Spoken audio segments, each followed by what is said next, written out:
Texas. This is UDX 791. All right, finally got a hold of you. How you been, man? I'm doing good. Let's go up to channel 405. Roger, going. How about at 359 Marvin, Corpus Christi, Texas, UDX 791. UDX 791. Hey, Joe, I got you right there. Go ahead. Yeah, how you doing, man?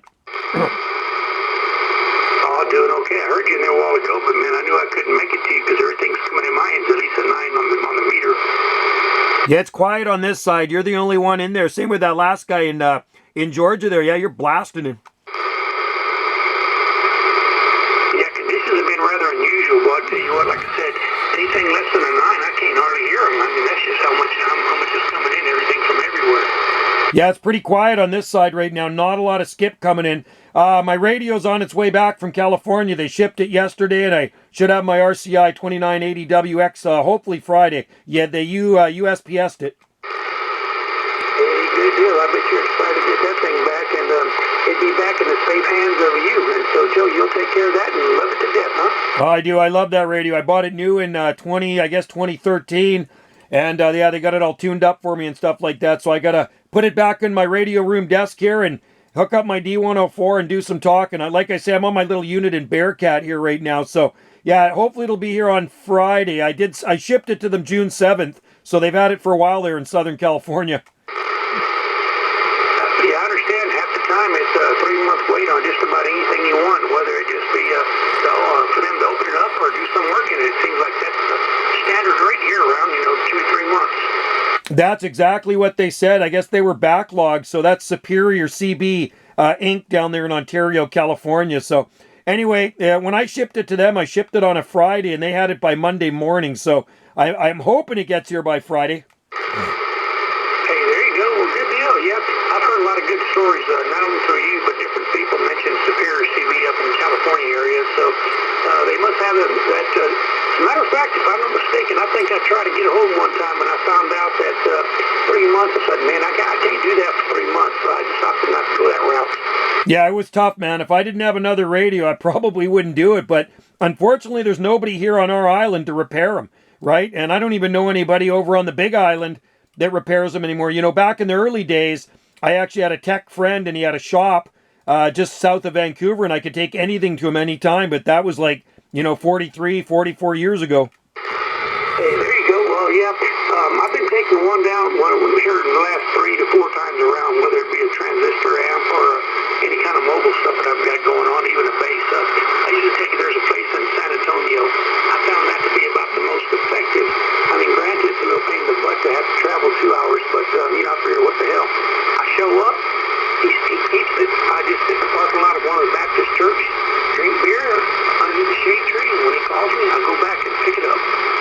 That's awesome. I heard San Antonio's really nice. When my oldest son lived down there in Weslaco, Texas, he'd go up to San Antonio because his wife's sister lived in San Antonio, and he loved it up there. They said they have like the River Walk or something there. Oh, yeah. Riverwalk is kind of like Disneyland for California area, or I guess you say up around Montreal area, Toronto is there's that big waterfall place. What the hell's that thing called?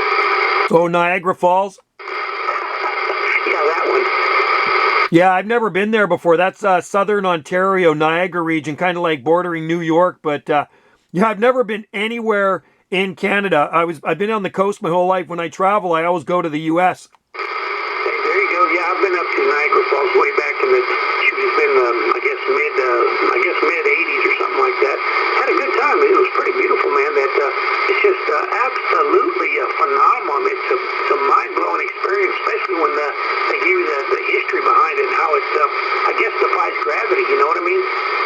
Yeah, it's pretty crazy, man. I heard it's a pretty great place to see, kind of like the 7 wonders of the world, right? And I know people have actually gone over those falls in the past, like in barrels and stuff like that.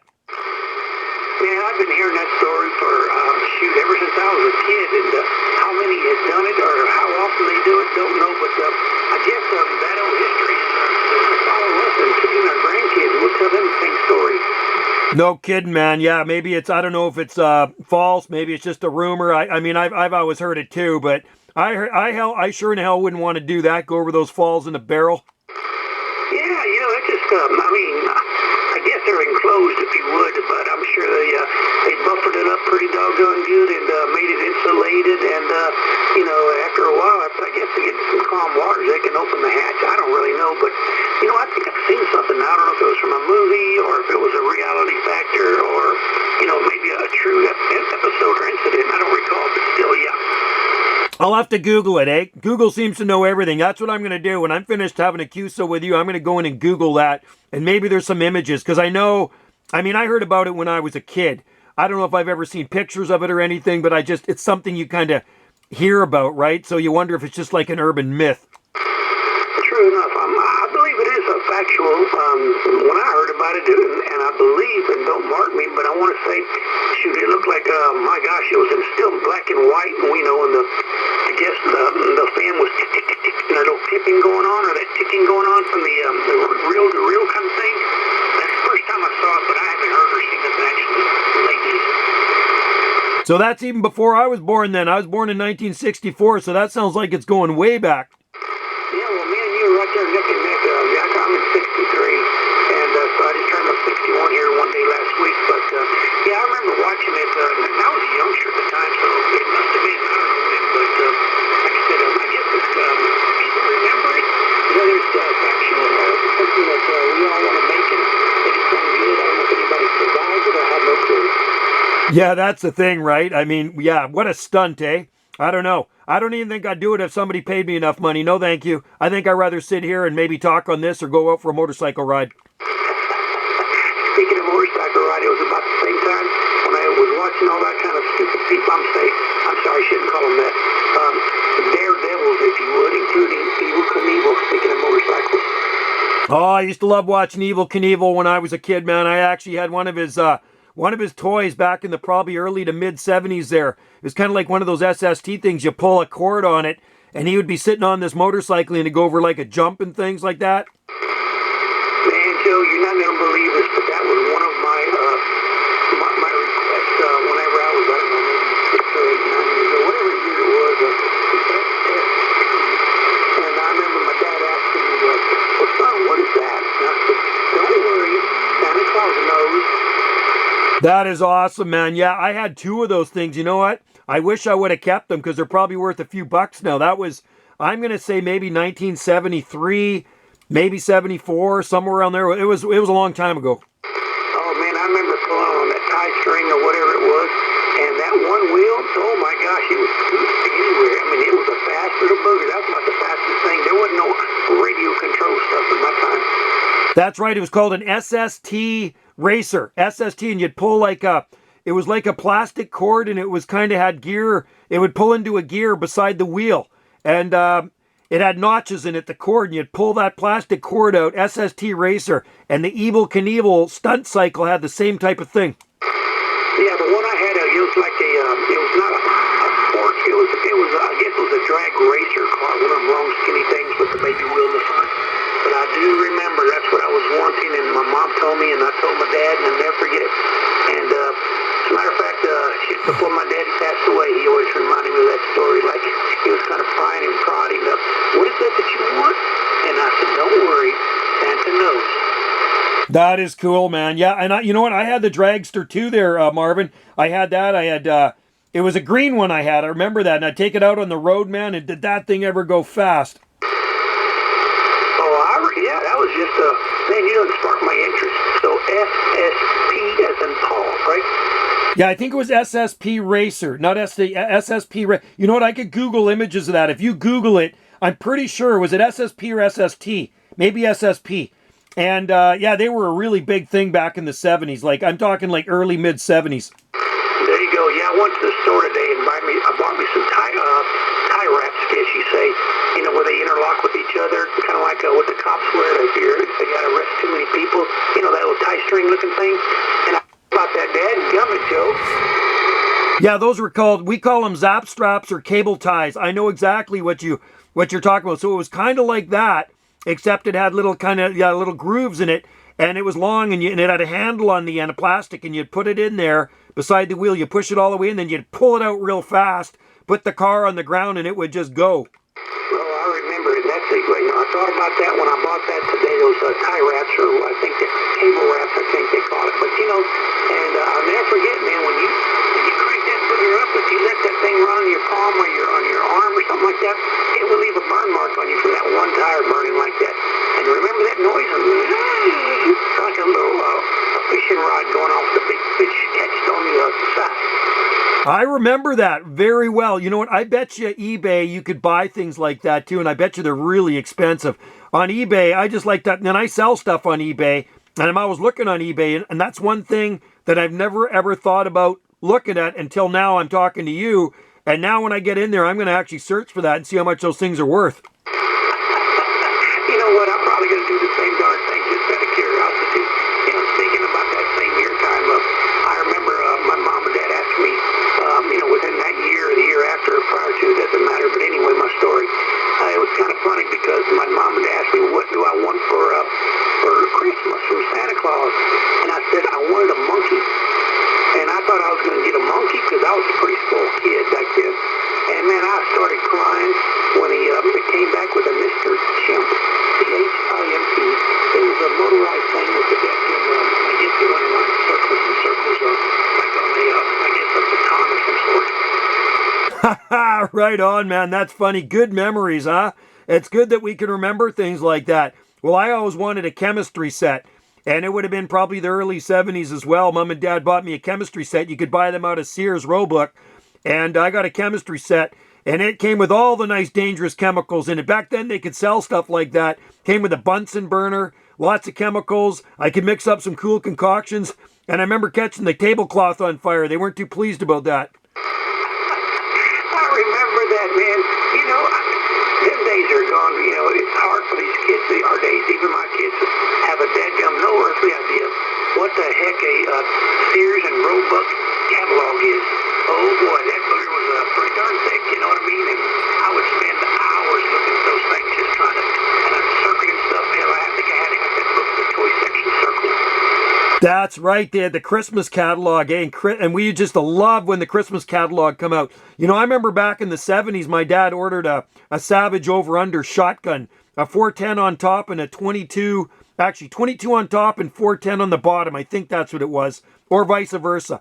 And they delivered it right to the front door, man. Those days are long gone. Oh, you better know it. I'm going to share a little secret with you, kind of a hidden thing, but I'm sure that any other man in their right mind at that age, I used to look at that catalog and the women's apparel section, you know, in the, I guess you would call it the brassiere section. Can you believe that?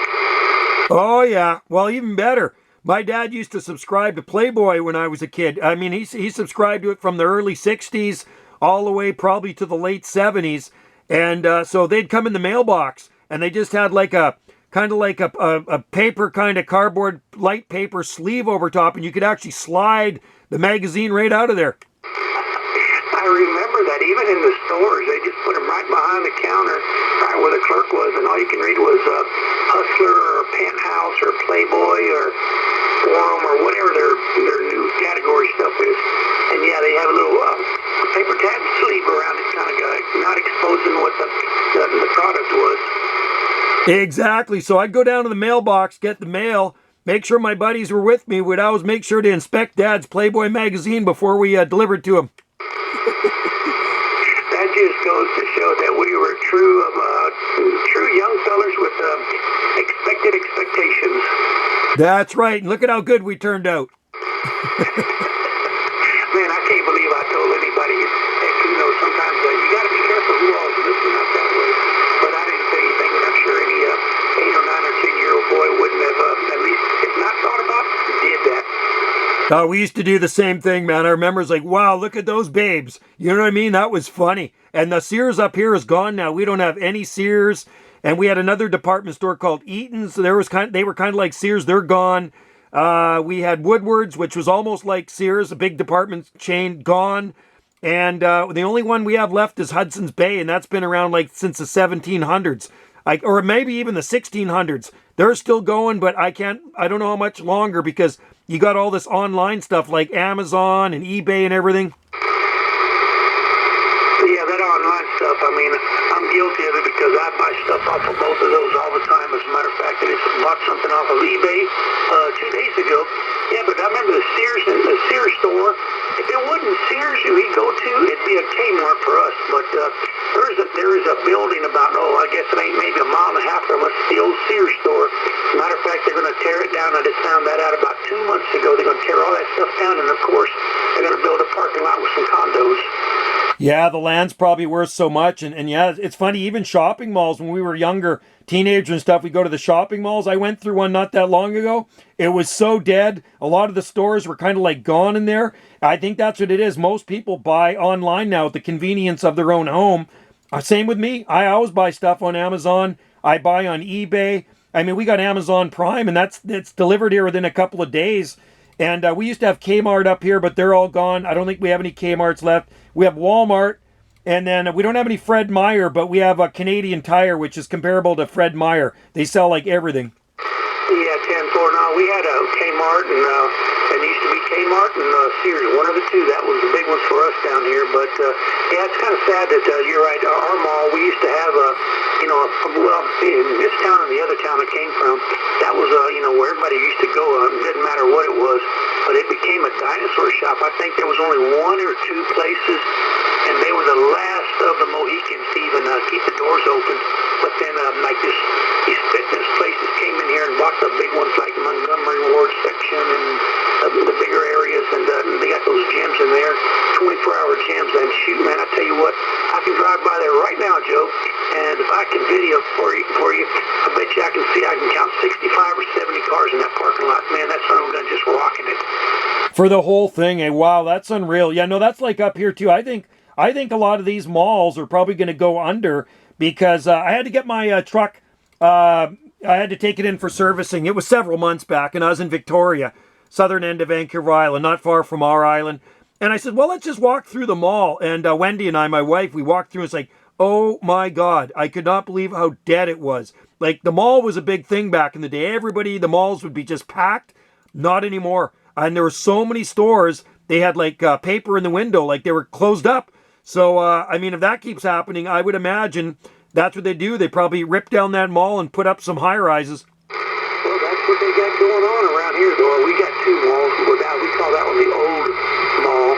But like I said, there was maybe 2 or 3 stores that were consistently, they stuck it out. But I'm sure the dead-gum rent on that thing was enough to, choke a horse. But yeah, man, the other mall here, man, it's just crazy people. I think that's nowadays. I think it's just a hangout for moms and dads to drop off their kids and say, don't leave the premises, keep your phone with you, and don't call me for 3.5 hours. Interesting. That's funny. I used to go to the Radio Shack too. We used to have Radio Shack, and they're all long gone now. We don't have any Radio Shacks.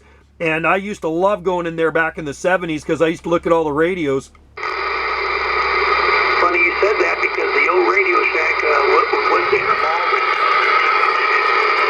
But the Radio Shack is right across the street, and you won't believe it, but it's right across the street from Sears.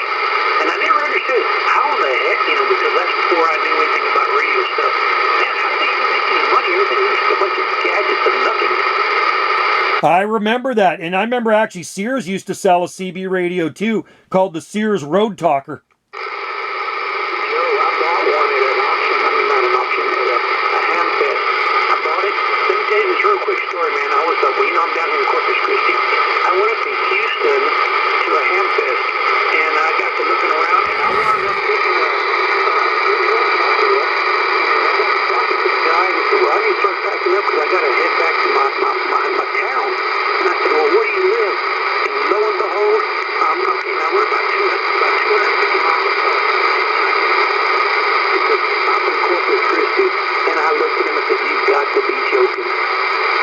That is cool, man. Those are pretty rare rigs now. I mean, I remember them back in the day, but you don't really, I mean, you can get them on eBay now. That's a vintage radio, but I remember they actually sold those things at Sears, and that's pretty cool. Yeah, when I think they had the base station too. Yeah, that's exactly what it was. It was the base station. I bought it for, I want to say $20 or $25, and it didn't work just right. So I brought it back to the house, and the guy that, the ham man, bought it. Well, I told him it wasn't working, and I took it over to his house, and he fixed it, and I just kind of kept it just for nostalgic reasons. You know, the Sears Road Talk, the base station, and I think it was, I don't recall, I can't remember if it was a 23 or 40 channel, but nonetheless, anyway, a good friend of mine, his sister wanted to get the TV stuff, and so I said, well, I got $25 in it, so I said, take it, and he gave me $25, and I don't think she's hooked up yet. That is cool, man. What a deal. Yeah, I've gone to some of those swap meets, and I mean, I remember buying a radio, TRC 30A realistic base station. That was back in the spring of '81. I got it sitting right here in front of me, and it works. It works. So it's an old 23 channel. You remember those TRC 30A? Yeah, dude. I like those CDs that had not the meter that swings like a vertical, but it had that like it was like a circle. You know what I'm talking about, the circular thing for the SWR and the power meter? Yep, that's what this one has. It's horizontal, and it does have kind of a circle. Yep, that's the one. It's a TRC 30A. It's white, kind of gray, light gray. Got a Delta tune on it, but it's only a 23 channel AM.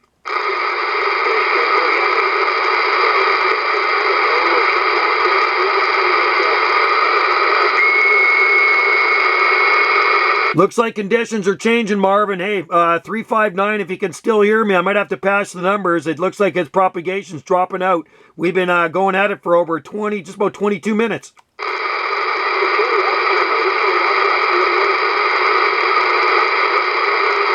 That's pretty much gone now. Hey, 359 Corpus Christi, if you can still copy, cheers and 73s to you, buddy. And hopefully we can talk again sooner than later. Have a good day. Enjoy the DX, and I'll be listening for you on the band, Marvin. This is UDX 791, Gulf Islands. We'll be on the side. Cheers, mate. You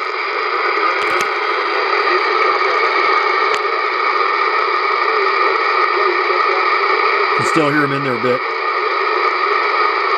Signing off, but it's going, man. That's what happens when you talk DX. You just disappear. UDX 791 QSX.